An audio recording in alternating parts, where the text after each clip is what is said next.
Ujú. Pues bien, excelente.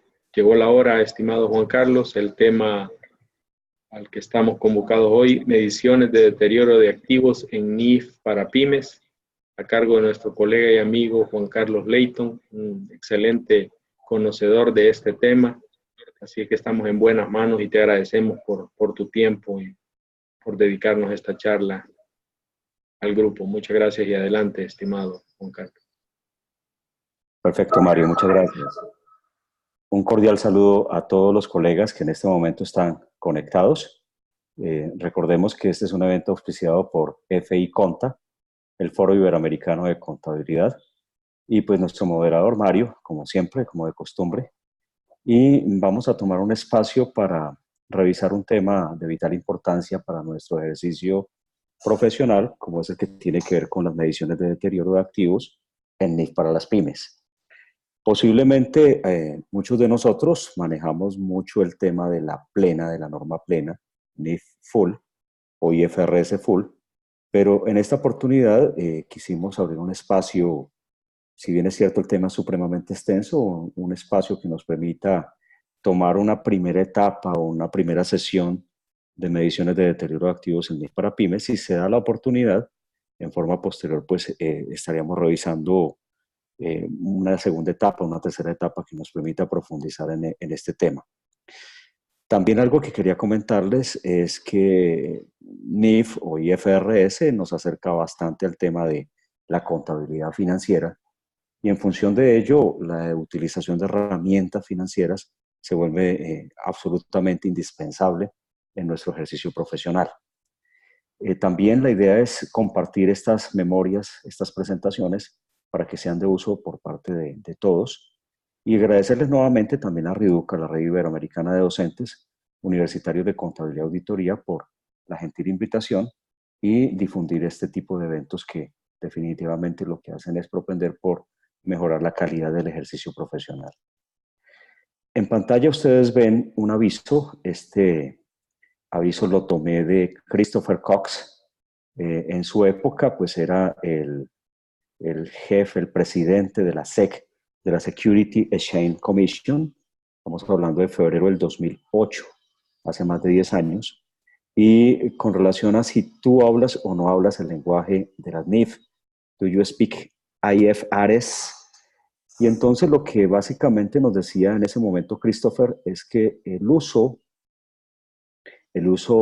digamos, ampliado de estándares de alta calidad contable podría eventualmente empoderar a los inversores para tomar mejores decisiones de inversión, obteniendo información que sea más fácilmente comparable.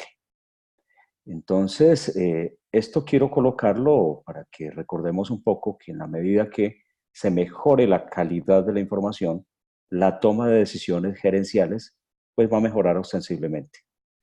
Entonces, en muchos de nuestros países ha sido una lucha muy fuerte terminar con el tema de la contabilidad tributarizada para propender por una contabilidad financiera, propender por establecer distinción entre la contabilidad tributaria y la contabilidad financiera y entender que los fines y propósitos de las dos son completamente diferentes. Entonces, en buena hora el mensaje de Christopher. Y también quisiera compartirles un mensaje de Hans Hogerbors, que es el presidente del Consejo de Normas Internacionales de Contabilidad. Entre comillas, el uso de los estándares IFRS continúa expandiéndose en todo el mundo, ayudando a traer transparencia, responsabilidad y eficiencia a los mercados financieros. El beneficio público de las normas es su contribución al crecimiento económico y la estabilidad financiera a largo plazo. Entonces también me parece que es un mensaje prudente en este momento porque no olvidemos cuál es el propósito o fin último de la contabilidad. Entonces, como preparadores de información financiera, el hecho de acogernos a unos estándares de calidad significa que vamos por el centro, ni a la izquierda ni a la derecha, y la idea central es proveer a los usuarios de la información financiera de información de calidad. Usuarios que pueden ser incluso los acreedores financieros, los acreedores no financieros, los prestamistas, los inversionistas, más que incluso el propietario de la compañía. porque el propietario de la compañía puede tener la cantidad y la oportunidad que quiera de la información, pero lo que hablamos es de una información de carácter público. Recordando también un poco lo que significa IFRS y el objetivo. Por ahí se nos cuelan un poquito algunos micrófonos abiertos. Continuemos. Entonces, recordar que pues, IFRS es una iniciativa que nace por allá en los años 2000, casi que coincide con la época del Y2K. Y el Consejo, en realidad, tiene como propósito específico el desarrollar un conjunto único de normas de información financiera que sean legalmente exigibles, globalmente aceptadas, comprensibles y de alta calidad, basadas en principios claramente articulados. Aquí les coloco la fuente para los que quieran consultarla, pero también debemos entender que son estándares que están en constante y continuo cambio. Vemos cómo también FI Conta nos tiene programada una charla sobre IFRS 15, IFRS 16, y casi que lo que tal vez uno aprendió hace 2 o 3 años, pues ya ha cambiado completamente. Y tiene que ser así. El mundo de los negocios va a 180 kilómetros por hora, en tanto, pues la normativa, el conjunto de estándares tiene que estar en permanente evolución. En ese orden de ideas, entonces, decirles también que pues, el Consejo pertenece al IFRS Foundation, que es el responsable por el desarrollo y la publicación de las IFRS, que son los estándares, tanto las NIF como las NIC, y a su vez las interpretaciones como las IFRIC, y por el otro lado las SIC. También sabemos que sus reuniones son públicas y webcasts, que siguen un debido proceso completo, abierto y transparente, y que pues han llegado prácticamente para quedarse. Tenemos unos procesos de convergencia, unos procesos de entendimiento con los US GAAP, que pues no sabemos si terminarán de una manera positiva o no positiva, pero sin embargo podemos decir que ha sido un gran adelanto para nuestra profesión y entender también que son más los beneficios de utilizar un estándar que seguir utilizando tal vez los PCGA locales. Estamos hablando de un lenguaje ya contable más entendible por un mayor número de profesionales en el mundo. El tema que nos trae hoy es un paralelo también entre lo que es la norma plena. Ustedes pueden apreciar los famosos libros rojos a la izquierda y el libro naranja a la derecha. Los libros rojos, como bien todos sabemos, estamos hablando de un conjunto normativo que nos permite preparar información financiera para compañías que están inscritas o listadas en mercados públicos de valores. También compañías de interés público, aquellos que administran, captan ahorros de público en general, pero especial atención a lo que puede significar la NIF para las pymes, que si bien es cierto es un conjunto normativo más resumido, más abreviado que las plenas, definitivamente van a proporcionar, y estoy hablando del caso colombiano, una mejor posición, una mejor calidad de la información a lo que veníamos acostumbrados con el tema de los PCGA locales. Entonces, no solamente el color las diferencia. Unos dicen, bueno, aquel que tenga bajo el brazo los libros rojos, sabemos que está aplicando NIF plena. Aquel que tenga bajo el brazo el tomo de color naranja, pues está aplicando la NIF para las pymes. También sabemos que la primera edición de estas pymes surgió por allá en el año 2009, pero también fue publicado por IASB, la versión 2015, que tiene algunas enmiendas, algunas mejoras, y el proceso de modificación de las pymes, el proceso de mejora continua, es un poco más lento que el de la norma plena.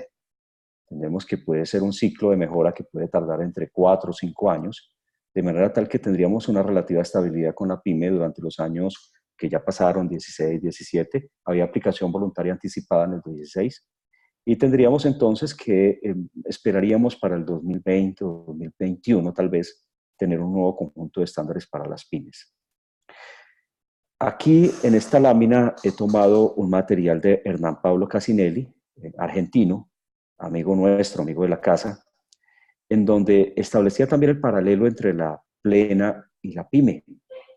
Fíjense ustedes cómo en la base de este triángulo estamos hablando de las pequeñas y las microempresas. En la parte superior del triángulo tenemos las grandes y las medianas empresas. Pero ¿qué las distingue? Uno pensaría que sería el valor de los activos, tal vez el valor de sus ingresos, tal vez la cantidad de empleados o funcionarios que tuviesen, pero en realidad el emisor del estándar no pensó en ello, sino que al caracterizar quiénes podrían utilizar la plena y quién es la pyme, podríamos decir que las pequeñas y las micro tienen una particularidad en nuestros países. He tenido la oportunidad de conocer casos de Perú, de Ecuador, de Paraguay, de Bolivia, un poco de Centroamérica con Guatemala. Pronto pues estaremos por los lados del Salvador. ¿Y qué caracteriza a estas empresas? Que las pequeñas y las micro, en muchos casos son unipersonales, son empresas familiares, ¿cierto? Que a pesar de que han crecido en sus ventas y en su tamaño, pues en su estructura organizativa, en sus juntas directivas, en sus consejos directivos, sigue existiendo, digamos, la figura de padre, madre, hijos, hermanos, en donde los recursos que se utilizan para financiar y para apalancar la operación no provienen de mercados públicos de valores, sino que realmente son aportados por la misma empresa en su generación interna de recursos o aportados por la misma familia. Si tomamos la parte superior, vamos a encontrar que pues ahí sí se recurre al ahorro del público para obtener recursos de financiación. Y pues si hablamos de un banco, de una compañía que está listada en mercados públicos de valores, existía una gran cantidad de inversionistas, grandes, medianos, pequeños, que les interesa sobremanera el tener información financiera sobre esa empresa. Por ello, digamos que las dos principales, las dos superiores, grandes y medianas, realmente requieren un mayor volumen de información, pero preparar esa información bajo el estándar de la plena supone gran desgaste, gran esfuerzo, y no solamente el esfuerzo, sino también el costo. En función de ello, entonces, IASB consideró pertinente generar un marco normativo más resumido, que sin dejar de ser calidad permitiese a las pymes, o sea, a las pequeñas y microempresas, poder preparar información que coayudara también a acreedores financieros y no financieros, a posibles inversionistas y otros prestamistas a poder tener información que les permitiese entender la situación financiera de la compañía. También otra lámina de Hernán Pablo, esto estamos hablando del año 2012, decirles pues en Colombia los primeros decretos reglamentarios de la ley de convergencia empezaron a surgir por los años 2012. En esa época tuvimos la fortuna de conocer a Hernán Casinelli. Él fue uno de los miembros del SMEIG del IASB. El SMEIG es un grupo consultivo del IASB en materia de la NIF para las pymes. Y decirles que, por ejemplo, lo que dice aquí en esta gráfica Hernán, es que tenemos entidades que preparan otro tipo de información, entidades que preparan estados financieros con propósito de información general. Aquí se habla de unas iniciales que es E, F, P y G, entidades con obligación pública de rendir cuentas, y por último, pues las pymes. Fíjense en cómo, si yo hablo de las entidades con obligación pública de rendir cuenta, pues tendría que hacer relación a lo que mencionaba ahora, entidades listadas, bancos, fondos de inversión, compañías de seguro, que su particularidad es que sus instrumentos de deuda o patrimonio se negocian en un mercado público de valores o están en proceso de emitir estos instrumentos. De manera tal que el foco de este conjunto de estándares está centralizado, de acuerdo a la nueva arquitectura financiera internacional, en la estabilidad financiera global. Al mencionar esto, también decirles que, por ejemplo, OCDE, la Organización para la Cooperación y el Desarrollo, a la cual pues a partir del año pasado pertenece Colombia, donde le dicen el Club de las Buenas Prácticas, ve con muy buenos ojos la utilización de este tipo de estándares para preparar información financiera, al igual que, por ejemplo, el tema de NIAS, de normas internacionales de auditoría, y también la utilización de códigos de responsabilidad social y empresarial. Todo, digamos, va en consonancia, van unidos. Hablando de las pymes, entonces, ellas no tienen obligación pública de rendir cuentas, y en función de ello, ellas publican estados financieros de propósito de información general, pero para usuarios externos. Y a diferencia de la base de esta gráfica, ¿cierto? Regresemos acá. El foco para las que están en la parte inferior es un foco en otros intereses particulares. de manera tal que si yo preparo estados financieros de propósito de información general, pretenden cubrir necesidades de información de usuarios que no son privilegiados. Un usuario no privilegiado, estamos hablando de un usuario que no hace parte de la administración de la organización, que no hace parte de la administración de la empresa. Y en función de ello, lo que asegura el estándar es que la información que se reciba en plena o en PYME es la información mínima que establece el estándar en materia de presentación y revelación para que ese inversionista, ese usuario, tome decisiones. Entonces me parece muy buena esta gráfica de Casinelli. Para resumir finalmente, entonces diríamos que del conjunto normativo que emite IASB, vamos a tener dos tipos de entidades: las entidades que tienen Public Accountability y las entidades que no lo tienen. La traducción literal al español podría ser rendición de cuentas, ¿cierto? Es un término, un concepto muy de moda. Nuestros gobiernos rinden cuentas, los gerentes rinden cuentas, y se ha vuelto muy de moda el tema de la rendición de cuentas. Entonces, para aquellos que cotizan en mercados de capitales, estaremos hablando de la utilización de las IFRS Full o NIF plenas, y para entidades que no tienen esa característica, estaríamos hablando de las NIF para las pymes o IFRS for SME. Fíjense en que en ningún momento se habla de valor de los activos, tampoco se habla de valor o cuantía o monto de los ingresos, sino que el determinante de ser pyme o no pyme corresponde a la obligación pública de rendir cuentas o no. En la parte inferior de esta gráfica, pues vemos otro conjunto normativo que son emitidos por el IPSASB. El IPSASB, recuerden ustedes, es un comité que pertenece a IFAC.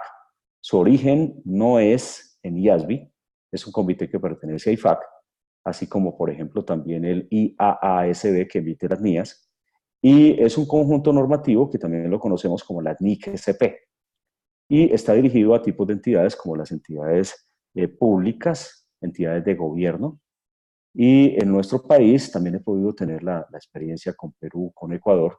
Estamos en pleno proceso de convergencia a este tipo de estándares.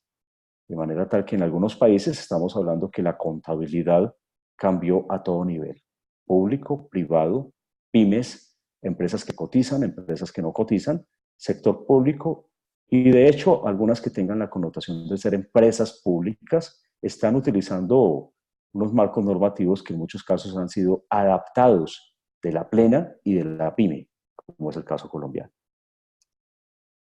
Para entrar entonces también en materia, dejo un material que puede ser de apoyo para todos ustedes, que es un paralelo entre el conjunto normativo de las NIF para las pymes, que podemos entender lo que es un solo estándar. Y ese solo estándar pues está repartido, está configurado por 35 secciones, incluyendo un prólogo y también entonces un glosario.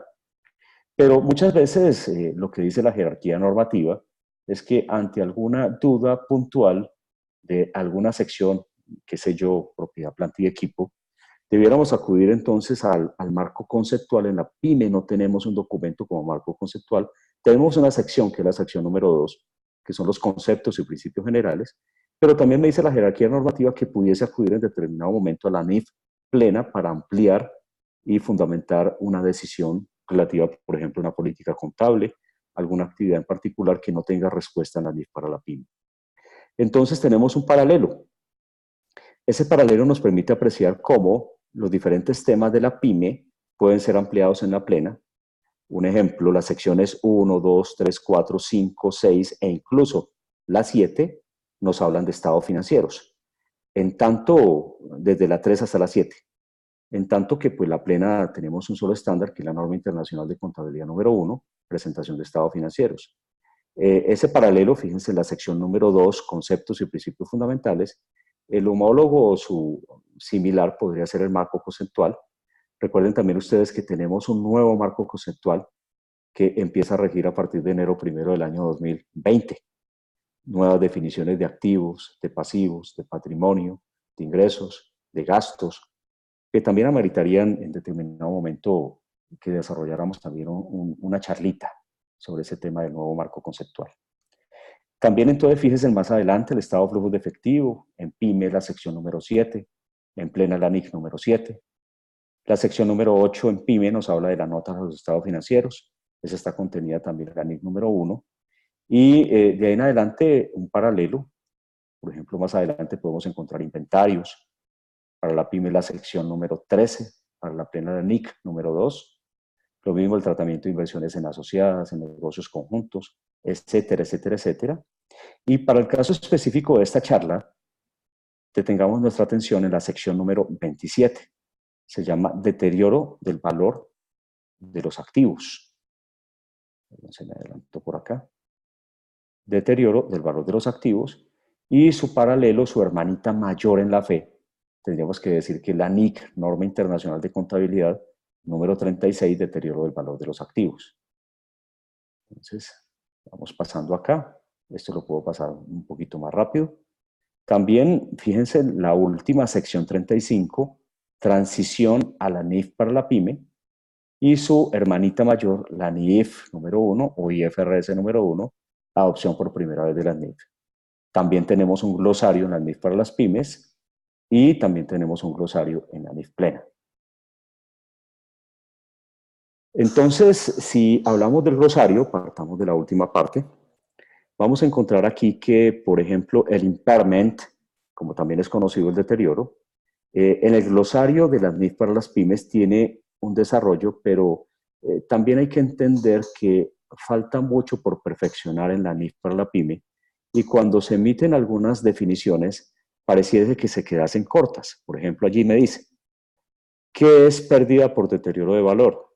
Me dice, la cantidad en que el importe en libros de un activo excede a, en el caso de los inventarios, su precio de venta menos los costos de terminación y venta, o B, en el caso de otros activos no financieros, su valor razonable menos los costos de venta. Entonces la definición en realidad se queda corta, porque al igual que la NIC 36, todo activo está expuesto al fenómeno del deterioro. Estamos hablando de tanto activos financieros como activos no financieros, y aquí se queda corto porque me está hablando de un activo no financiero, que son los inventarios, y también me habla de otros activos no financieros, y uno diría, ¿y qué pasa con los activos financieros? La cartera, inversiones en asociadas, inversiones en negocios conjuntos, etcétera, etcétera. Entonces tendríamos que leer un poco más el estándar y entender que tendríamos que apoyarnos mucho en la NIC 36, en la hermanita mayor, al momento de tomar definiciones de la sección 27. NIC 36, como bien entendemos todos, hace parte de las IFRS Full o NIF plenas. Y la sección 27 es tan solo una sección que pretende abarcar el tratamiento, los procedimientos para reconocimiento, medición, presentación y revelación del deterioro de los activos. Veamos entonces lo que sería el alcance que tiene esa sección 27. Dice que se centra en la contabilización e información financiera del deterioro del valor de los activos, entre los que se incluyen los inventarios, lo vamos a encontrar en la sección número 13, los activos intangibles, las plusvalías y las propiedades planta y equipo. Nos dice el estándar que específicamente quiénes no están dentro del alcance de la sección número 27. Y entonces miremos en primera instancia los activos por impuestos diferidos. Para ello nos remite a la sección número 29. Los activos procedentes de beneficios a los empleados. Recordemos que beneficios a empleados tenemos los de corto plazo, largo plazo, beneficios por terminación y beneficios de posempleo. Cuando hablemos de los de posempleo, hablamos de planes de aportaciones definidas y planes de beneficios definidos. En el caso específico de planes de beneficios definidos, estaremos hablando de un tipo de contabilidad de cobertura, en donde debiese existir un conjunto de activos para respaldar lo que se llama el plan de activos, para respaldar ese pasivo que corresponde a los beneficios de largo plazo, no de posempleo, que corresponde a los beneficios de planes de beneficios definidos. También nos habla de los activos financieros, y en la PYME solamente hay dos secciones, la sección número 11 y la 12. La sección número 11 me habla de los instrumentos financieros básicos, y la sección número 12 me habla de los instrumentos financieros que no corresponden a las características de la primera. Ahí podemos encontrar entonces los instrumentos financieros derivados, los instrumentos financieros como corresponden a contratos a futuro, contratos que se desprenden, por ejemplo, de forward y contabilidad de coberturas. En tercer lugar, perdón, en cuarto, propiedades de inversión. Y la sección 16 de la NIF para las pymes es una sección dedicada única y exclusivamente a las propiedades de inversión. Y el REI para el reconocimiento y medición, específicamente medición de las propiedades de inversión, corresponde al valor razonable. Si bien es cierto, las pymes no tienen un estándar específico para el tratamiento del valor razonable, como lo puede tener la plena con la NIF número 13, pues sí tenemos una determinación, un procedimiento para determinar una jerarquía para la determinación del valor razonable. Por último están los activos biológicos. Tampoco existe una sección especializada para los activos biológicos, como puede ser la NIC 41 en la plena. Pero sí tenemos una parte, algunos parrafitos, en la sección número 34 que se llama actividades especiales.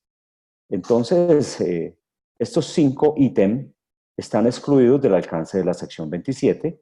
Como decíamos, dentro de la sección 27 vamos a encontrar el inventario, los activos intangibles, las plusvalías y las propiedades planta y equipo.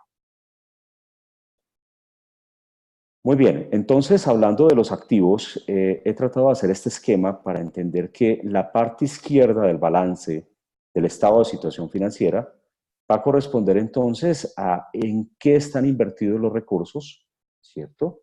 Y yo tendría que hacer entonces conceptualmente una división entre activos financieros y activos no financieros. En la parte superior ustedes pueden apreciar algunos activos financieros. Por ejemplo, ahí tenemos al frente la referencia a qué sección maneja cada uno de los temas y tendríamos instrumentos financieros básicos, la sección y el párrafo donde vamos a encontrar el tratamiento del deterioro va del párrafo 21 al párrafo 26. Para los instrumentos financieros, digamos, más complejos, lo que tendríamos en otros temas relacionados con instrumentos financieros, tendríamos que acudir a la sección 12 y específicamente al párrafo número 13. Con relación a las inversiones en asociadas, estamos hablando cuando hay influencia significativa, aparte de lo que dice allí el estándar, es que es cuando uno de los indicadores o de los indicios es cuando se tiene una participación entonces que supere el 20%. Habría que buscar la sección 14, párrafo número 8, inciso D, y allí nos hace referencia de que tenemos que buscar la sección número 27. Fíjense que aquí estamos hablando de activos financieros. Por otro lado, inversiones en negocios conjuntos, hablaríamos de la sección número 15, párrafo 10, también nos remite a la sección 27. Y en el caso de los activos no financieros, iríamos al tratamiento de los inventarios, sección 13, párrafo 19, y también nos remite a la sección número 27 de los párrafos 2 al párrafo 4. Para los activos intangibles que sean distintos a la plusvalía, nos remite a la sección 18, párrafo 18, y también nos lleva a mirar el tratamiento que está contenido en la sección 27. Para las combinaciones de negocio y plusvalía, también nos dice que en la sección 19, párrafo 23, inciso B, que debiéramos recurrir a la sección 27. Y finalmente, la propiedad, planta y equipo de la sección 17.24 a la 17.26 nos remite a la sección 27. Recordarles que en el tema de las propiedades de inversión, dado que las mismas en su medición posterior se miden a valor razonable, se entiende que la disminución del valor de una propiedad de inversión no me va a afectar el rubro de pérdidas por deterioro, sino que sencillamente tendríamos ganancias o pérdidas en valor razonable de propiedades de inversión. Entonces no tenemos el fenómeno, hay una disminución del valor de ese activo de propiedad de inversión, pero su impacto sobre el estado de resultados no es bajo la figura del deterioro, sino como una pérdida en valor razonable de la propiedad de inversión. Ya entrando un poco más de lleno, y nos metemos en los siguientes minutos en evaluar el tema del deterioro, hay similitudes con la norma plena en función que existen indicios, tanto externos como internos, de la existencia del fenómeno del deterioro. Lo que diferencia claramente a la PYME es que la prueba del deterioro yo la aplicaría cuando Estos indicios externos e internos son fuertes indicios, por cuanto habría que hacer un análisis de costo-beneficio. En tanto, una compañía que aplica NIF Full realmente debe enviar información a mercados públicos de valores, es una compañía de interés público, muchos inversionistas están pendientes de su comportamiento financiero, pues la pyme, digamos que por su eh, recaudo, por su fin de obtención de recursos de financiación, pues no acude a los mercados públicos y por ende, pues se requeriría hacer un análisis de costo-beneficio. Entonces, ¿qué nos dice el estándar? La entidad deberá evaluar al menos al final del ejercicio si existe algún indicio que hubiera una pérdida de la capacidad de generación de beneficios futuros, del activo adicional, y ojo, adicional, a la producida por su uso u obsolescencia y ya reconocida mediante la depreciación. Y ahí tenemos en la parte inferior, pues, algunas fuentes externas, algunas fuentes internas. Entonces podemos hablar incluso de temas de tasas de interés y tasas de retorno, de cambios en los ambientes tecnológicos, de mercado, económico, legal, el mismo valor de mercado, la capitalización bursátil, si es alta, media o baja bursatilidad del precio de la acción. En fuentes internas, la obsolescencia y deterioro físico, cambios en el uso, bajo desempeño económico al esperado, que podrían ser fuertes indicios de asistencia al proceso del deterioro. También decirles que al momento de evaluar el tema de la existencia del deterioro, me voy a centrar en esta oportunidad en los activos no financieros. Buscaremos con Mario la oportunidad más adelante de abordar una sesión única y exclusivamente para deterioro de instrumentos financieros en las pymes. Decirles para los amigos que no son de Colombia, que aquí en Colombia las pymes deben aplicar el conjunto normativo emitido por IASBI y se ha hecho de carácter obligatorio mediante la expedición de decretos. Entonces, es un obligatorio en Colombia preparar contabilidad conforme a los estándares, o bien sea plena o bien sea pyme. En algunos países hemos encontrado que, pues, si bien es cierto, es obligatorio la plena para aquellas compañías que están listadas, muchas veces no es obligatorio aplicar la NIF para la pyme y finalmente esos procesos contables de ese tipo de organizaciones terminan apoyados en contabilidades tributarizadas, en procesos contables que obedecen más a la preparación de obligaciones relacionadas con el pago de impuestos. En Colombia hemos tenido la obligación de preparar esta información bajo pymes, de manera tal que tenemos que formarnos algunos en la plena cuando trabajamos, laboramos, asesoramos compañías que están listadas en mercados públicos de valores y es de carácter obligatorio para nosotros prepararnos en pymes. Entonces aquí nos ha tocado estudiar un poquito bien detenidamente el tema de la NIF para la pyme. Cuando yo evalúo un activo no financiero, entonces debo determinar de que lo puedo hacer por un activo individual, individualmente considerado un vehículo, individualmente considerado una construcción, un terreno, individualmente considerado dentro de los activos no financieros la maquinaria, también los muebles y enseres, etcétera, etcétera, etcétera. Pero también existe la posibilidad de que yo pudiese no evaluar un activo individual, sino un activo en conjunto. Sucede mucho, esta mañana tenía la oportunidad de capacitar una organización aquí en Colombia cuyo objeto primordial es la prestación de servicios de salud.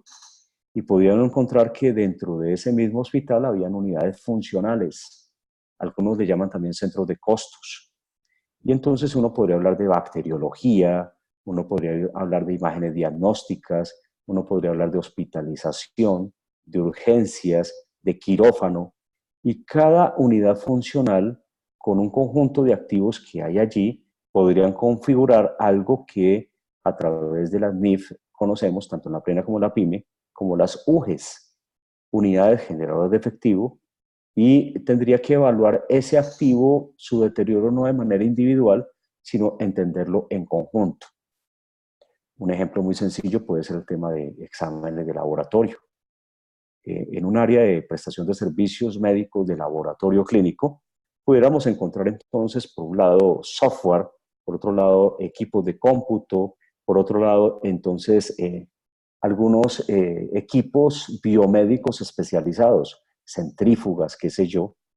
Con los adelantos de la tecnología, pues cada vez estos equipos son mucho más sofisticados y obviamente se requiere la participación del profesional, del bacteriólogo, la bacterióloga, que, digamos, interprete, analice a la luz de unos resultados una condición clínica o médica de un paciente.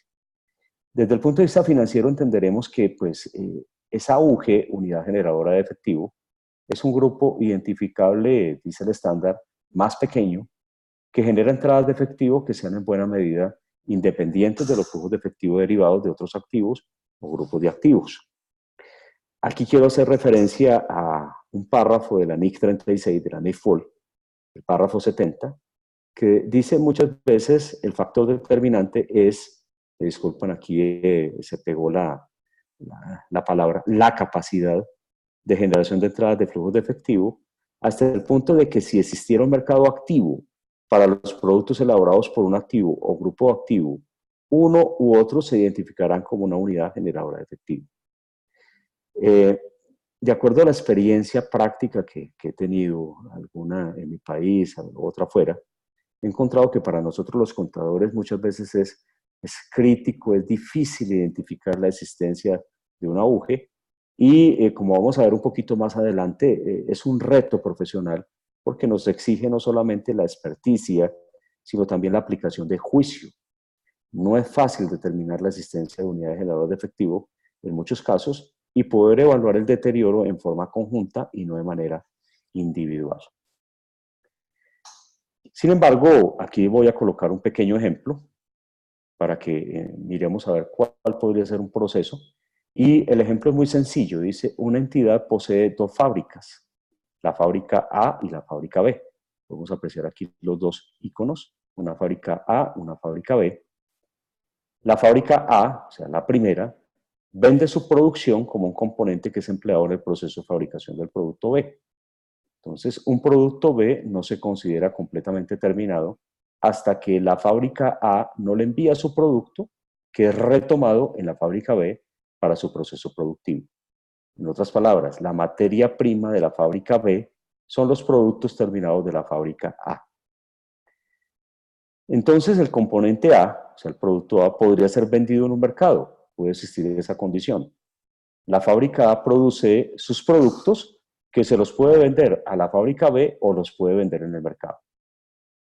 Dada esa condición de que la fábrica A le vende única y exclusivamente a la fábrica B, ¿cierto?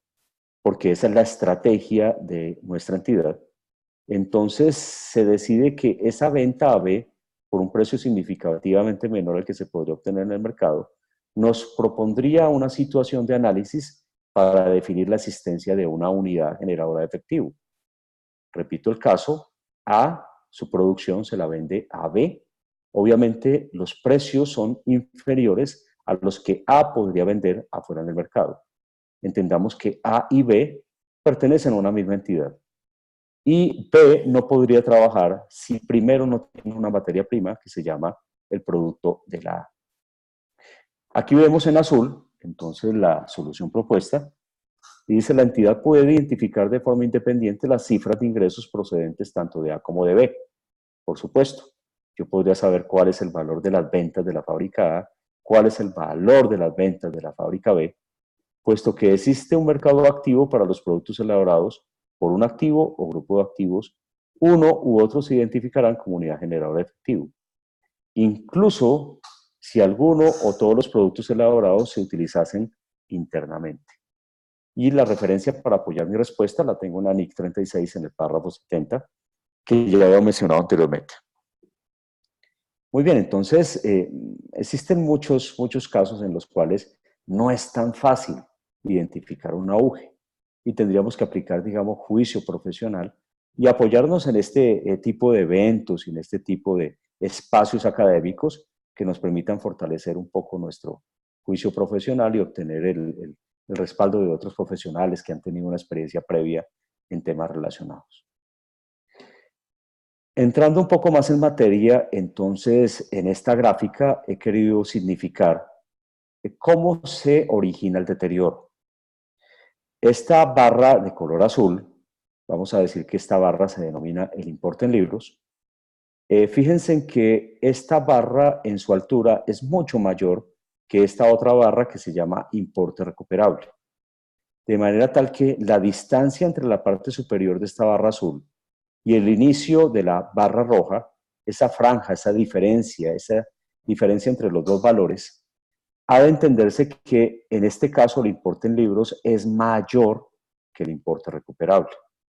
Por consiguiente, esa diferencia entre esos dos valores, sí y solo sí el importe en libros es mayor que el importe recuperable, es lo que nosotros conocimos por pérdida por deterioro. El reconocimiento de esa pérdida por deterioro, obviamente, pues impacta el estado de resultado integral en la sección de los gastos por actividad ordinaria y su impacto final sobre los resultados del ejercicio, pues necesariamente tiene que ser una disminución de la posible utilidad o beneficio o el incremento de una posible pérdida del ejercicio. Entonces aquí dice, para el cálculo de la posible pérdida por deterioro, tanto a nivel de activo individual como de unidad generadora de efectivo, la compañía debe comparar el valor en libros del activo o del auge y su importe recuperable. Aclararles que todavía no les he dicho en qué consiste el importe recuperable. Sencillamente estamos comparando dos valores. Por un lado el importe en libros y por el otro lado el importe recuperable. Y entonces sí y solo sí se va a presentar pérdida por deterioro en eventual caso que este importe de libros sea mayor. Si son iguales no hay pérdida por deterioro. Si el importe recuperable supera el importe de libros tampoco hay pérdida por deterioro.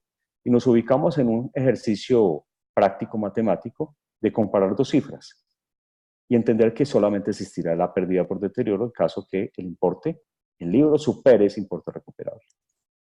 Otra forma de decirlo, comparo un monto registrado antes de la prueba de deterioro, lo comparo contra un monto recuperable. Estoy haciendo referencia aquí a la mitad de la gráfica. Y entonces lo comparo y si el monto registrado antes de la prueba del deterioro es superior a ese monto recuperable, entonces el nuevo monto registrado en el estado de situación financiera, en el balance general, tendrá que ser el menor entre los dos. En este caso, si existiese deterioro, el monto recuperable. Ahora bien, adentrándonos en el análisis del importe recuperable o monto recuperable, nos dice el estándar que el valor que voy a tomar es el mayor entre dos. El primero, un valor razonable menos los costos de venta, y el segundo, un valor de uso. Se toma el mayor de los dos. Entonces, arranquemos con el primero. Tendríamos que analizar, vuelvo y repito, entre el valor razonable menos los costos de venta versus el valor en uso.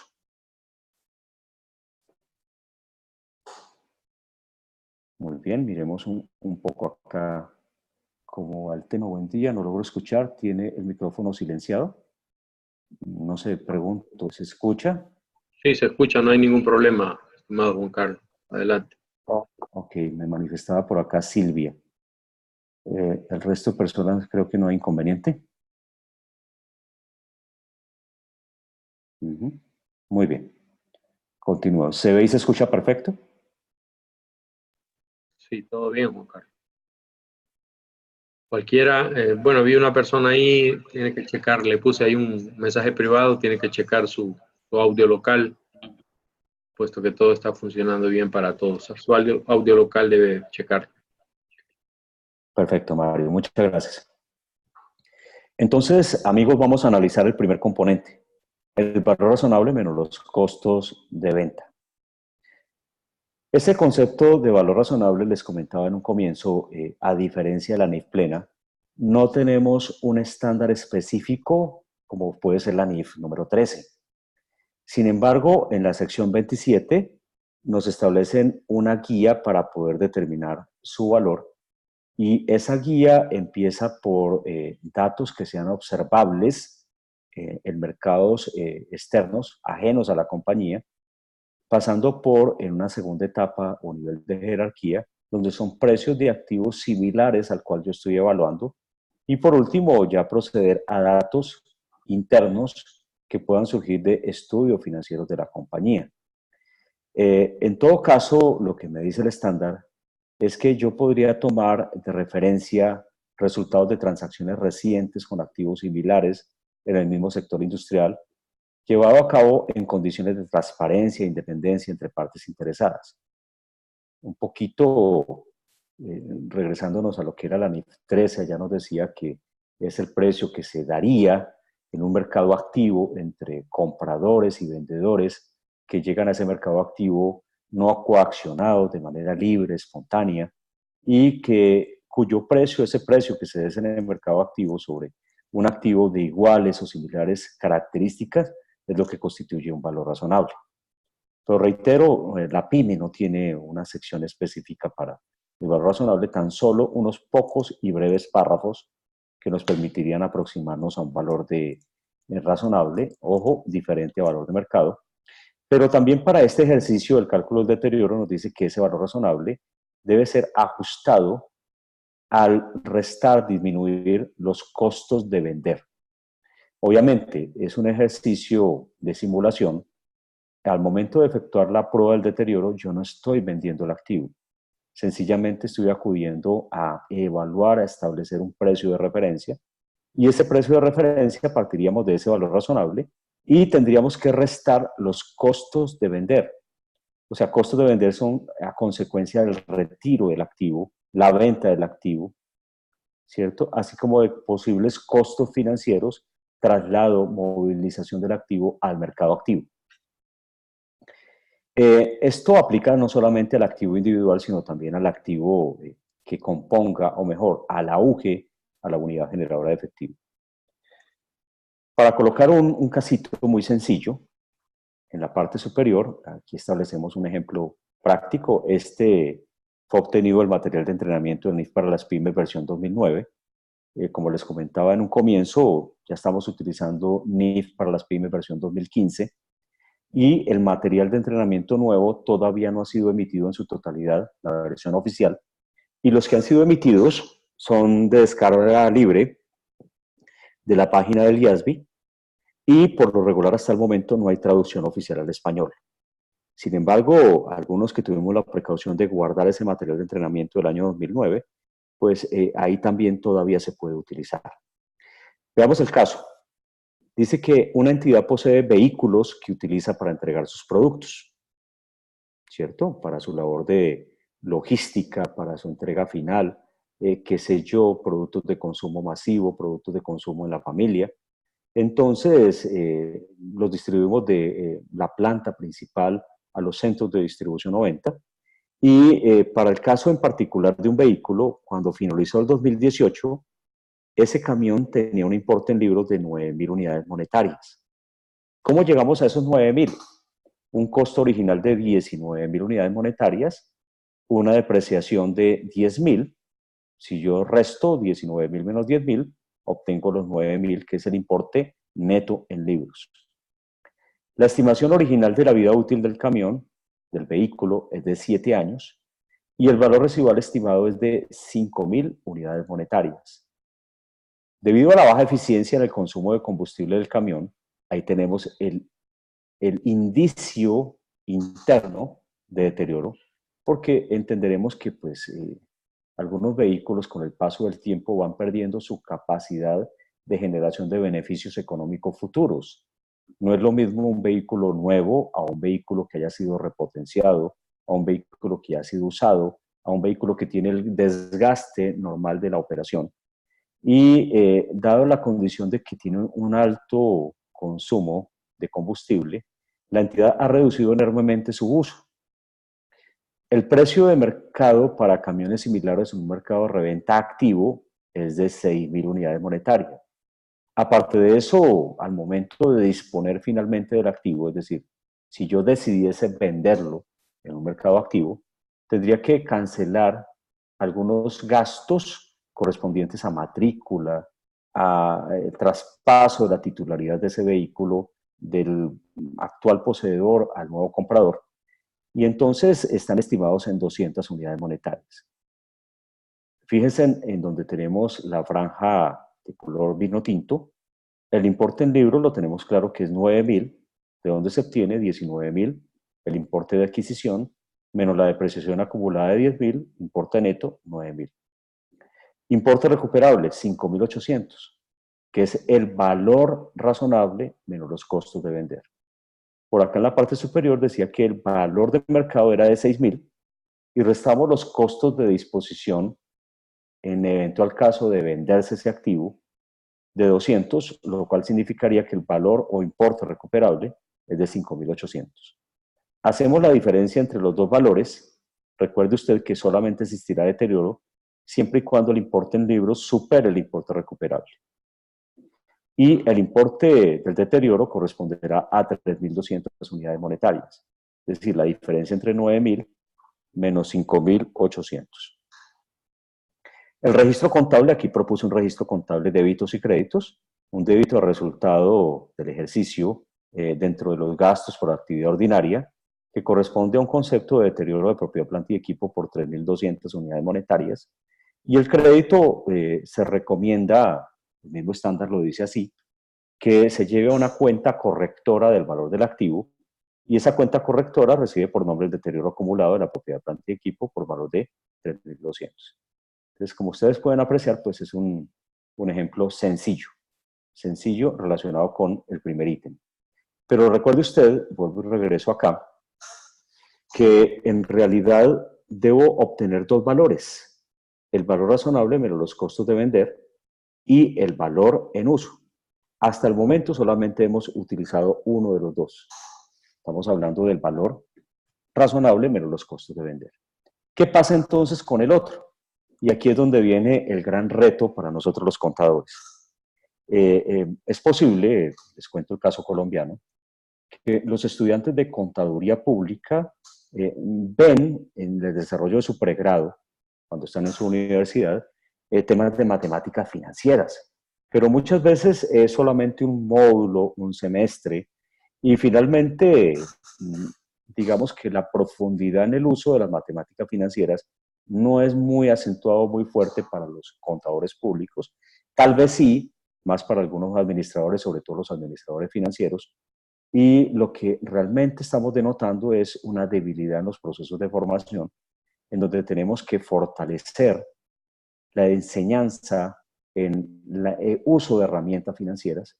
Como podremos apreciar, entonces requiere para los chicos que están en la universidad prepararse bastante en matemática financiera, y para nosotros los viejitos, los que ya pasamos hace rato por el tema de pregrado, por el tema de la universidad, pues retomar nuevamente los libros, hacer cursitos, dedicarnos a hacer formación más avanzada en el tema de matemática financiera. Veamos por qué lo digo. El segundo valor se llama valor de uso. Y ese valor de uso, en la parte inferior ustedes pueden apreciar, utiliza matemáticas financieras. Allí estamos viendo la fórmula del valor presente neto, ¿cierto? De unos flujos de efectivo futuros traídos a valor presente utilizando una tasa de descuento desde n hasta t igual a 0. Entonces, en realidad, la obtención de esos flujos supone el primer grado de dificultad para el contador.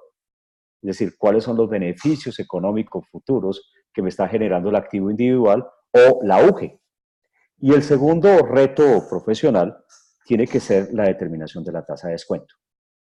Me regreso a los dos componentes. Si yo hablo del valor razonable, muchas veces es otro profesional, un tasador, un evaluador, el que posiblemente me da un valor razonable, un estimado de cuánto podría valer ese activo en un mercado público, en un mercado activo, perdón la palabra. Y a su vez los costos de la transacción también son fácilmente identificables. Pero cuando yo hablo del valor de uso, pues como que supone un poquito mayor destreza, experticia y experiencia profesional. Veamos allí, realmente, reitero, tendríamos dos tipos de dificultad. La primera, la estimación de las entradas y salidas de efectivo derivadas del uso del activo a lo largo de su vida útil. Recordemos la definición de activo: recurso controlado por la entidad surgido de eventos pasados, del cual se espera la generación de beneficios económicos futuros. Entonces, es esa connotación, generación de beneficios económicos, la que me permite decir si hay deterioro o no. Si hay un menoscabo, si hay un menor valor de esos beneficios económicos, he de entender que está perdiendo ese potencial. El activo ha sufrido el fenómeno del deterioro, ha perdido ese potencial de generar beneficios económicos. Y hay que reconocer ese fenómeno. Recordemos un poco, como dice un colega aquí en Colombia, Samuel Mantilla, que ha generado algunos libros bien interesantes y algunas traducciones, que la contabilidad no solamente es el registro, no solamente es el registro de transacciones, es decir, tomo facturas, recibos de caja, etcétera, etcétera, y plasmarlos mediante una técnica contable de débitos y créditos en un proceso contable para producir estados financieros, sino que también la contabilidad actual, la contabilidad moderna, me exige asumir el reto de reconocer riesgos, por un lado, y contratos. Fíjense, por eso la existencia de la NIF número 16, la existencia de la NIF número 15, la nueva medición de los ingresos, me está exigiendo leer contratos, entender contratos. La NIF número 16, leer y entender contratos. Entonces, para llegar finalmente a la conclusión, cuando nos enfrentemos al valor de uso, necesariamente hablaremos de beneficios económicos futuros traídos a valor presente utilizando para el caso, para el efecto, una tasa de descuento. Continuamos acá. Es precisamente ese valor de uso el que nos va a originar varias condiciones o varios requerimientos. Primero, se entiende tácitamente la existencia de proyecciones de flujos de efectivo. Entonces, es la articulación entre el área contable, el área financiera y una herramienta fundamental hoy día, pese a que tenemos la presencia de indicadores macroeconómicos para algunas economías muy inestables, para otras más o menos estables, en donde tenemos que jugar con proyecciones financieras. No solamente la gerencia tiene que informar acerca de la posibilidad de obtener un negocio en marcha, un principio fundamental de la NIF, sino que también a través de NIA 315, las normas de auditoría, debemos conceptuar sobre la posibilidad de que el negocio tenga una posibilidad de continuidad en el futuro. ¿Y cómo tendría que evaluarla? No la podría evaluar si no tengo elementos fácticos tangibles, por ejemplo, como las proyecciones de los flujos de efectivo y los presupuestos. Entonces, tenemos que apreciar que existan hipótesis razonables y fundamentadas que nos presenten la mejor estimación posible, surgida por parte de la gerencia, sobre el conjunto de condiciones económicas que se presenten a lo largo de la vida útil restante del activo o de la unidad generadora de efectivo.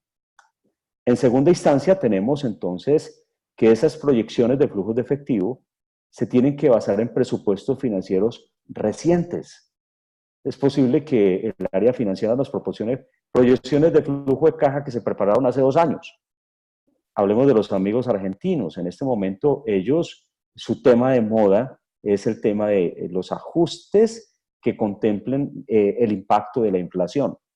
No me quiero ni imaginar también la posición de los amigos venezolanos, en donde, ¿cómo será preparar? O sea, les toca jugar con la más dura, porque es una economía en donde nadie se atreve a decir en cuánto está la inflación. Algunos hablan de el 1.000.000%, otros hablan de cifras de 3 dígitos, de 4 dígitos, de 6 dígitos, etcétera, etcétera.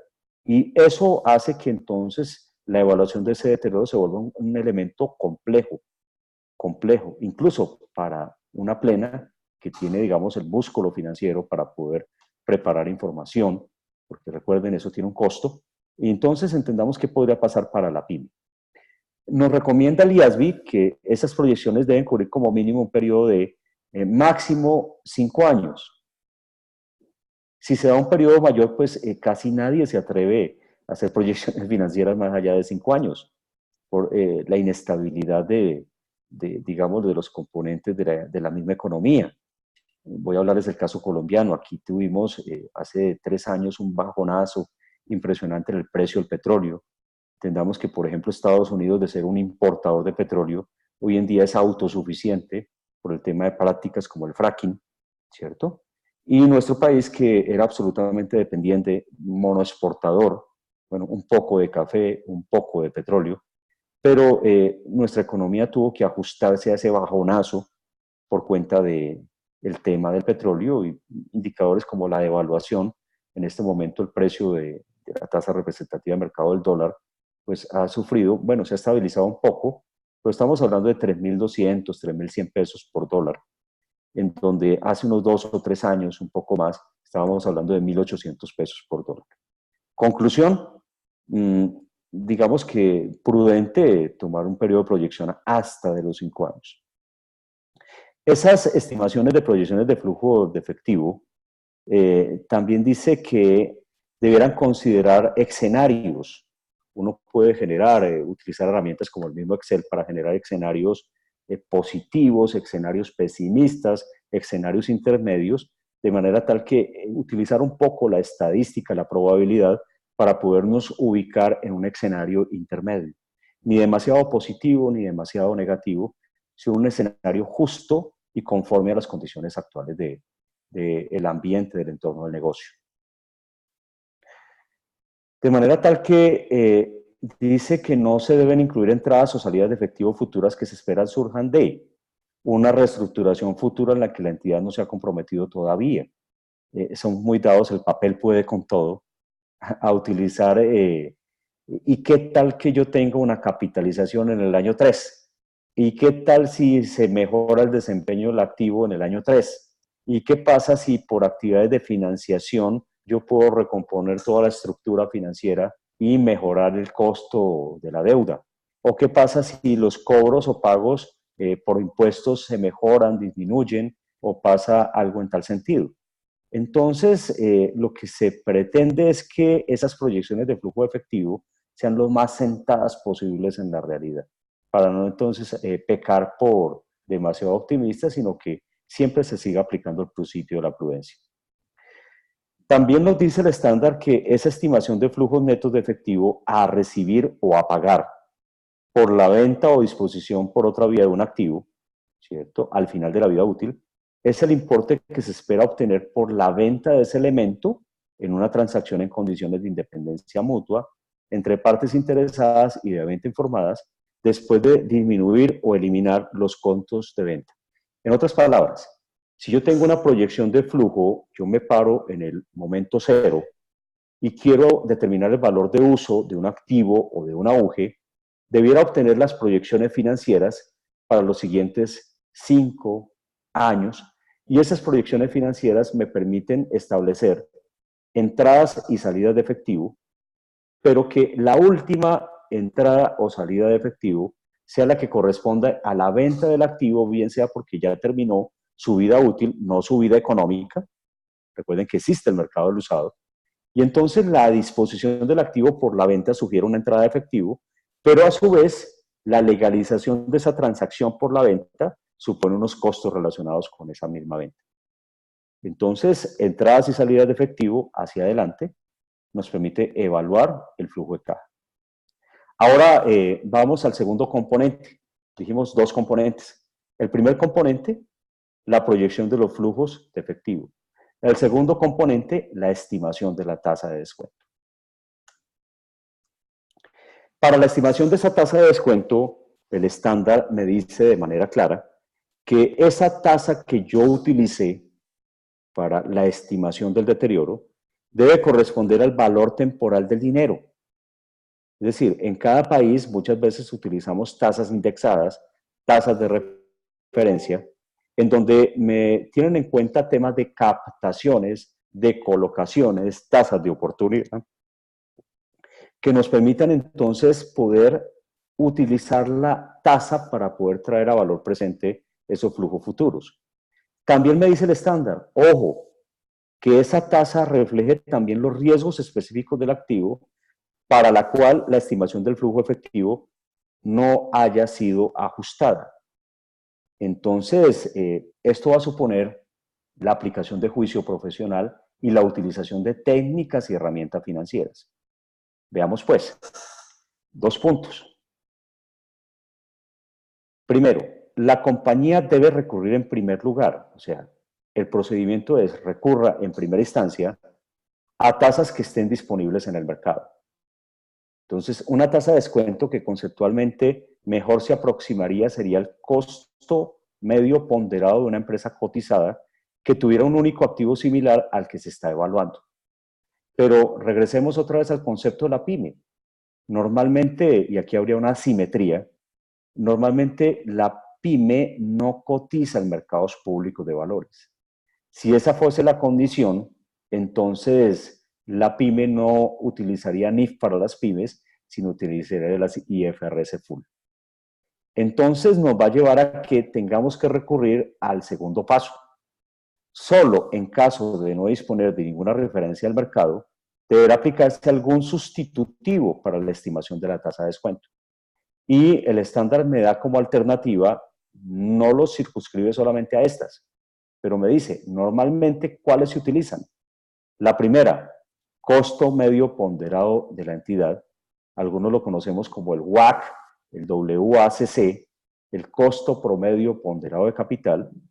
También me dice que se puede utilizar la tasa de interés incremental de los préstamos tomados por la entidad o cualquier otra tasa de interés de mercado para los préstamos. Entonces, ¿qué entenderíamos? Que año a año en que hagamos la evaluación del deterioro, esa tasa de descuento podría estar cambiando, porque las mismas condiciones del entorno van cambiando. Para que me pueda expresar de mejor manera, vamos a ver este pequeño ejercicio. Entonces, repito acá, voy a utilizar la WACC, eso viene en las siglas en inglés, que están ahí expresadas. En español, pues estamos hablando del costo promedio ponderado del capital, el CPPC o la WACC, como también mejor se conoce.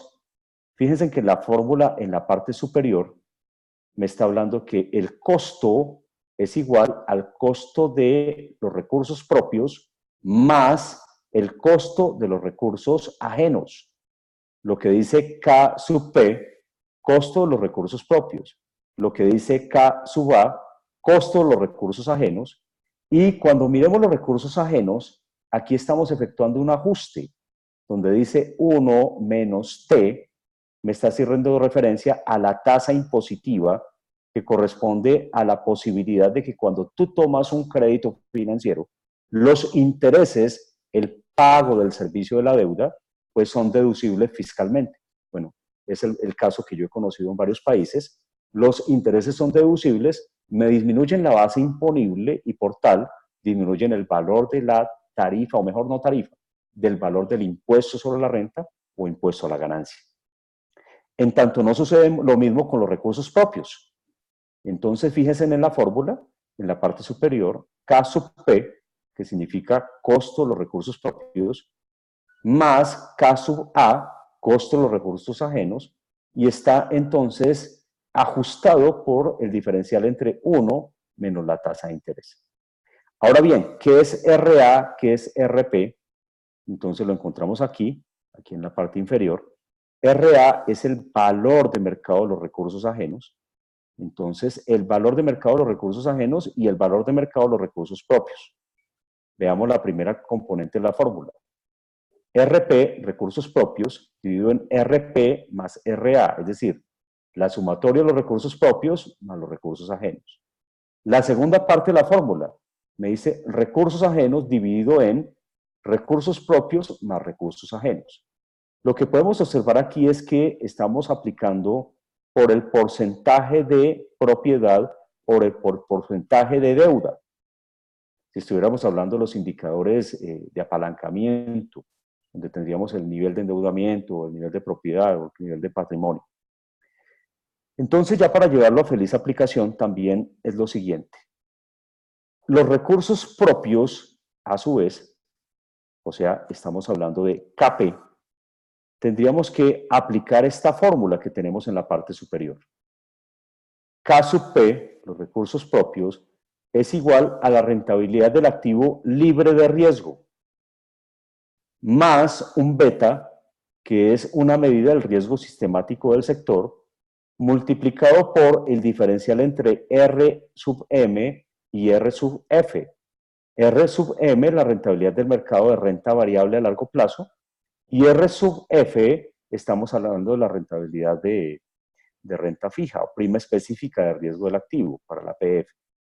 Entonces, esta segunda parte de la fórmula nos exige aplicar un modelo que se llama el CAP, o mejor CAPM, el Capital Access Pricing Model, en donde nos permite de una manera razonable determinar el costo de los recursos propios.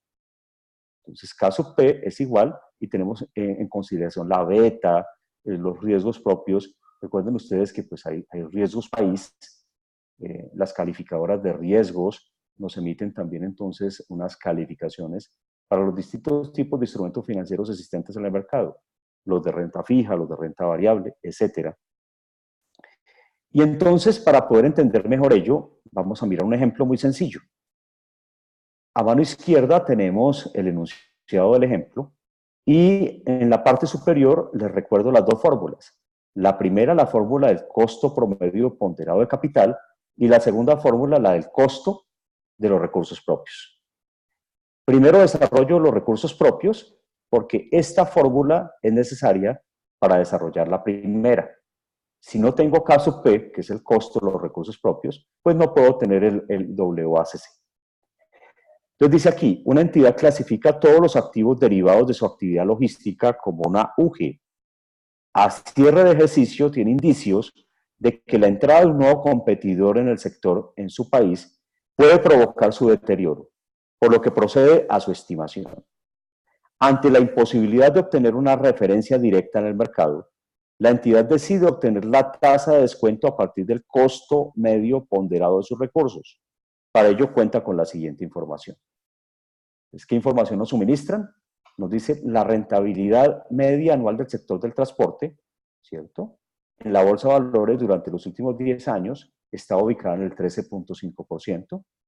La rentabilidad media del bono a 10 años emitida por el gobierno durante los últimos 10 años está en el 5.5%. La rentabilidad media del bono a 10 años emitido por el gobierno en la última colocación de valores en 3.5%. Una beta publicada para el sector y calculada con base en datos de los últimos 2 años, vamos a utilizar un 1.5%. Adicionalmente, tras consultar a las diferentes entidades de crédito con las que habitualmente trabaja la entidad, se concluye con que la tasa de interés incremental de su deuda asciende al 7%. La entidad no cotiza en el mercado de valores, pero se reconoce que las empresas del sector en el país tienen una estructura de capital a valor razonable igual a la siguiente proporción. Por 2 unidades monetarias de recursos propios por cada 5 unidades monetarias de recursos ajenos. Una proporción de 2 a 5. Y la tasa impositiva aplicable a la actividad de la entidad es del 30%. Entonces vamos a desarrollar el cálculo. Y en la gráfica a continuación, vuelvo y le repito cuáles son las dos fórmulas para no perderlas de vista. Entonces, primero calculo el costo de los recursos propios. Entonces me dice allí, es igual, ¿cierto?, a 0.035. Recuerden, el 0.035 es la rentabilidad media del bono a 10 años emitido por el gobierno en la última colocación de acciones. Si regreso un poco más atrás, estamos hablando de la rentabilidad del activo libre de riesgo. Regreso nuevamente acá. Y más la beta del sector está determinada en 1.5. Ahora les voy a indicar en qué página se pueden obtener algunas betas, ¿cierto?, para poderlas utilizar, multiplicado por el diferencial entre RM y RF. Recordemos acá RM, entonces me dice el 13.5 y el 5.5. El 13.5 es la rentabilidad media anual del sector transporte, menos la rentabilidad media del bono emitido a 10 años del 5.5. Eso nos da por consiguiente un resultado del 15.9%. ¿Qué hicimos? Desarrollamos la primera fórmula, la de la parte superior. Una vez yo obtenga el costo de los recursos propios, es menester desarrollar entonces el costo que se relaciona con el costo promedio ponderado de capital, o WACC. Entonces, ¿qué haríamos allí? Reemplazamos.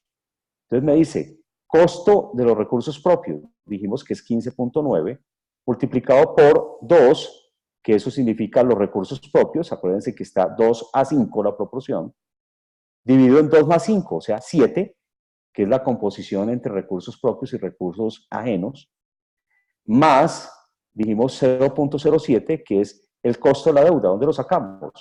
Dentro de los datos del ejercicio nos decía que el costo incremental de la deuda era del 7%. Entonces reemplazamos.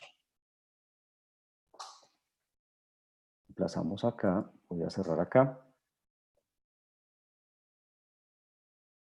Creo que se me metió algo acá. Aquí vamos bien.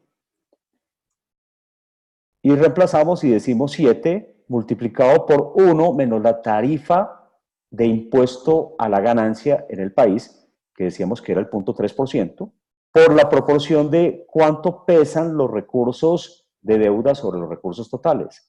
5 sobre 2 más 5. Y en conclusión nos dice que la tasa de descuento para esta compañía es del 8.04%. Entonces ya tendría uno de los componentes para calcular el valor de uso, que es la tasa de descuento. El primer componente, recordarles que es el flujo efectivo, mejor, las entradas y salidas de los beneficios económicos futuros de ese activo o de la UGE. Muy bien, les había dicho que de dónde se pueden obtener esas betas. Entonces aquí podemos tener varios sitios. Por ejemplo, aquí les recomiendo Damodoran Online. Si yo le doy clic acá, pues me trae esta página y aquí puedo obtener parte de esas betas. O también el total de betas por sector para calcular costos de capital de las empresas privadas en los Estados Unidos.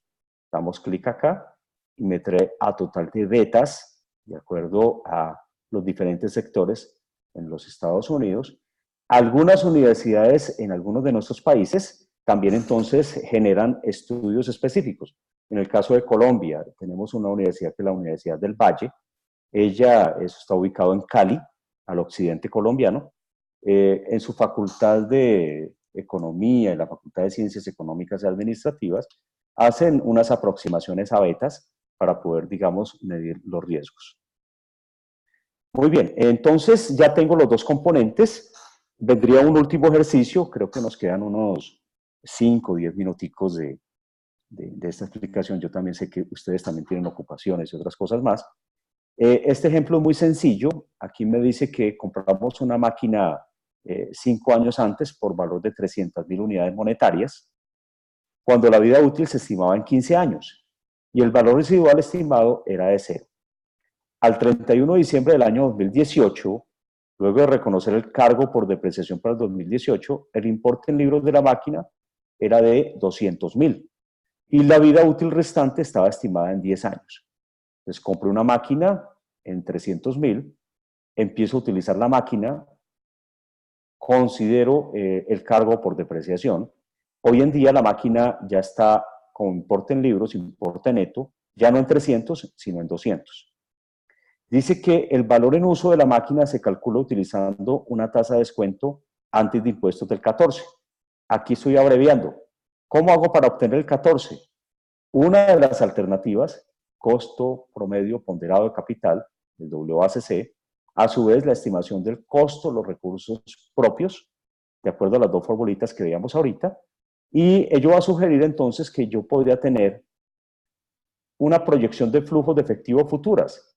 Por ejemplo, aquí dice 2019, 22.742 unidades monetarias, para el 2020, 25.090 unidades monetarias, así sucesivamente hasta llegar al año décimo, 2028, que tendríamos 46.574. Tendríamos que traer a valor presente utilizando la tasa de descuento. Si dijimos que la tasa de descuento es del 14, entonces yo podría calcular un factor de actualización. ¿Cómo se determina? 1 dividido en 1 más la tasa de descuento elevado a la n. Entonces, aquí para poder simplificar la labor.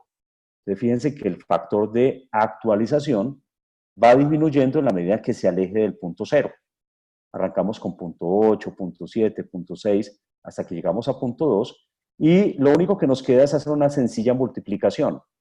Por ejemplo, para el primer año, 22.742 unidades monetarias por el factor de actualización de 0.877193 nos daría un flujo efectivo actualizado de 19.949. Fíjense que en la medida en que se aleje del día 0, del momento 0, entonces se afecta más el flujo de caja porque va disminuyendo su valor. Fíjense, el último, 46.574, multiplicado por 0,269744, obtendríamos 12.563 y hago la sumatoria de esos flujos de efectivos actualizados para obtener el valor presente neto. Para este ejercicio, el valor presente neto asciende a 179.310. Hagamos también un supuesto, que es que no tenemos disponibilidad del valor razonable menos los costos de venta, o que ese valor es inferior. Recuerde que el estándar le dice que tome el mayor entre los dos, entre el valor razonable menos los costos de vender y el valor de uso. En este caso, pues vamos a tomar el valor de uso y comparo los 200.000 frente a los 179.310 y nos da como resultado una pérdida por deterioro de 20.690 unidades monetarias. Para los que de pronto el domingo quieran de pronto entretenerse en algo, no hay partidos de fútbol buenos, está lloviendo, estamos solos, muy aburridos en casita, pues prendemos el computador y nos ponemos a hacer el ejercicio para, así como Santo Tomás, ver para creer. Hacemos el calculito para ver si llegamos a la misma cifra. Igual, repartirles estas memorias para que ustedes puedan tenerlas a disposición. Dos últimas diapositivas para concluir nuestra intervención y podría ser tema para otra charla. Fíjense que de hecho nos está suponiendo un desgaste, un esfuerzo que es prepararnos en temas de matemáticas financieras, pero adicionalmente piensen por un solo instante qué sucedería si esos flujos de efectivo se generan en moneda extranjera. Imagínense. Entonces, ¿qué problemática tendría?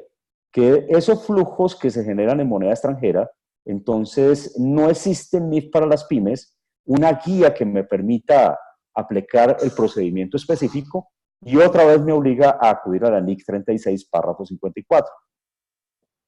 ¿Qué me dice allí? Los flujos de efectivo serán calculados en la moneda extranjera en la que se generan y descontados posteriormente a la tasa de descuento que resulte más apropiada para la moneda en que son generados. Si son en dólares, yo tendría que utilizar una tasa de descuento apropiada, adecuada al tipo de cambio en la cual se están generando los flujos de efectivo. Por el otro lado, también, entonces, si yo decido que lo voy a hacer así, pues también podría convertir a la moneda de presentación, tenemos la moneda funcional, la moneda de presentación, utilizando la tasa de cambio al contado existente en el momento de realizar la comparación. Ahora, supongamos una segunda situación de complejidad del tema. ¿Y qué pasa si hay efecto de inflación en el cálculo del valor del uso? Entonces, ahí supone también otro ejercicio académico en donde tendríamos que considerar si lo vamos a hacer a precios nominales o a precios reales. También NIF para la pyme no me ofrece una guía de aplicación y me obliga a acudir nuevamente a la NIC 36, en ese caso al párrafo 40. Y dice, coherencia que ha de guardar la estimación del flujo efectivo y la correspondiente de tasa de descuento en cuanto a la consideración si la evolución de los precios que se esperen en el futuro. En este sentido, si la tasa de descuento incluyera efectos de inflación, los flujos de efectivo deberían estar en términos nominales. En el lado opuesto, es decir, si la tasa se expresa en términos reales, los flujos de efectivo calculados también debieran excluir los efectos derivados de los incrementos generales de precios, para llegar entonces a poder comparar peras con peras, manzanas con manzanas, y no tener entonces un desfase en el cálculo. Hasta aquí esta parte, también dejarles un pequeño mensaje. Y todas estas cosas que nos exigen capacitación permanente, algunas cosas complejas para algunos colegas, matemáticas financieras, tal vez las vieron por allá en el pregrado y ha pasado mucho tiempo. Entonces, lo decía Charles Chaplin, haz de los obstáculos escalones para aquello que quieras alcanzar. Nos dice ello, les quería dejar este sencillo mensaje para este fin de semana y darles las gracias por esta oportunidad. Esta pequeña charla hizo énfasis en activos no financieros, en el cálculo, la estimación del deterioro, pero recuerden que podemos tener una sesión posterior referente también a qué pasa con los instrumentos financieros bajo NIF para las pymes. O qué podría pasar entonces, por ejemplo, con inversiones en asociadas, con negocios conjuntos para la determinación del deterioro. Podríamos durar toda la tarde debatiendo, calculando, entrenándonos para el cálculo del deterioro. No sé, Mario, si de pronto existan algunas preguntas o si haya espacio, Entiendo que nos tomamos casi prácticamente hora y media. Muchas gracias, estimado Juan Carlos, por tu excelente presentación, bien documentada, como siempre. Muchas gracias, felicitaciones. Yo creo que van a haber preguntas, así que invitamos a los amigos que las formulen por escrito en el chat. Ahí tenemos ya unas, estimado Juan Carlos, de Ana Cruz, nuestra amiga Ana Cruz de Portugal, de Manuel Sí, también. sí, por aquí nos dice, empezamos un poquito atrás. Salí, ingresé por otra opción, ahora ya puedo escuchar, muchas gracias. Ok, Silvia, bienvenida. Roberto Guzmán, todo ok. Elías Zunuk, se escucha bien. Elías, si se pudiera compartir la presentación, por favor. No tengo inconveniente, Mario, tú me dices a través de qué medio. Creo que para quienes se hayan inscrito, ¿no?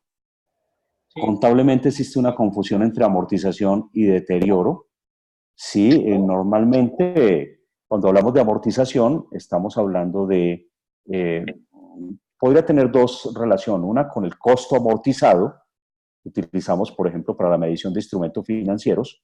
Una de las metodologías es esa, porque tenemos instrumentos financieros medidos al costo, otros instrumentos financieros medidos al valor razonable, instrumentos financieros medidos al costo amortizado, y tendría que ver también con las tablas de amortización de instrumentos financieros o activos o pasivos, y también cuando tenemos algunos gastos pagados por anticipado que paulatinamente vamos llevando al estado de resultados bajo la modalidad de costo o de gasto.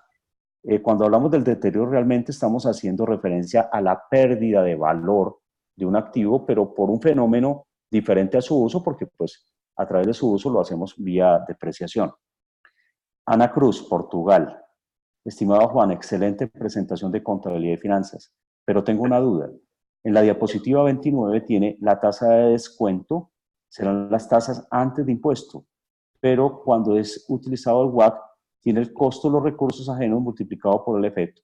Claro, Ana, cuando yo lo multiplico por 1 menos T, le estoy quitando el efecto impositivo, porque si no lo hiciese así, no estaría considerando que ya en P&G consideré el efecto de los gastos financieros. Es decir, no debe decir el costo antes del efecto de la obra fiscal, claro, a eso hago referencia. Manuel Garrido, valor en libros es menos gastos de ventas, menos amortización acumulada, igual a valor razonable, más o menos el deterioro. No sé a qué hace referencia con esto, Manuel. No sé si me ampliaras un poquito la inquietud. Los valores en libros menos los gastos de venta, menos la amortización acumulada. No sé, de pronto es algo de la guía contable de España. Si me lo pudieras compartir, yo lo leo y buscamos un espacito para por interno compartirlo y discutirlo. Patricio Ramírez Lozano, estimado Juan Carlos, excelente conferencia, muchas gracias. Desiree, muchas gracias. Por favor, me pueden regalar la presentación. Moreno. La amortización genera un flujo efectivo al retraer beneficios a distribuir que no se representa en una cuenta concreta de efectivo. Eso es verdad, Manuel. Son conceptos financieros. Pero como te digo, compárteme el tema y lo discutimos. Mario, leídas las inquietudes. Perfecto, excelente. Muchas gracias, estimado Juan Carlos. Si no hay más preguntas. Aquí también se establece el impuesto sobre la renta diferido. Sí, hay otro efecto colateral que es ese. Por ejemplo, si yo voy a estimar el efecto del impuesto diferido sobre una propiedad, planta y equipo, y estoy utilizando el modelo del costo menos depreciación, menos deterioro, ese importe neto es un valor contable versus el valor fiscal. En el caso colombiano, el gasto, la pérdida por deterioro, no es aceptada fiscalmente. Entonces nos va a originar una diferencia temporaria entre la base fiscal del activo y la base financiera del activo. Esa diferencia nos va a originar entonces un impuesto diferido que habría que mirar si es activo o es pasivo. Pero sí, tiene completa razón. Pero nos daría, digamos, para mirar la correlación entre el deterioro y el impuesto diferido y pues se nos alarga un poquito más el tema. Lo que nos permite es tomar temas muy puntuales e ir profundizando en ellos paulatinamente. Muchas gracias, Manuel. Muy bien, Mario. Labor cumplida, siempre a tus órdenes. Aquí para todo lo que puedas necesitar, lo mismo para todos los colegas.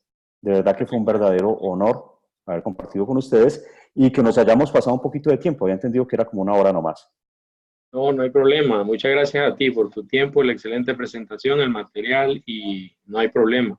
Desde luego que los asistentes se quedaron es porque precisamente estaba interesante y todos sabemos del esfuerzo. Además, agradecemos el que profesionales como de tu categoría pues nos ayuden a entender los temas. Muchas gracias, un abrazo, Juan Carlos, y ya sabes, igualmente a tus órdenes. Muchas gracias, Mario. Un gran abrazo a todos y hasta una nueva oportunidad. Dios les bendiga. Muchas gracias, igualmente a todos amigos. Estén pendientes de las próximas en el programa publicado. Muchas gracias, saludos, feliz fin de semana. Si están interesados en un certificado, se me escapaba, por aquí les paso el enlace para que puedan documentar su educación continua. Permítanme y les paso el enlace.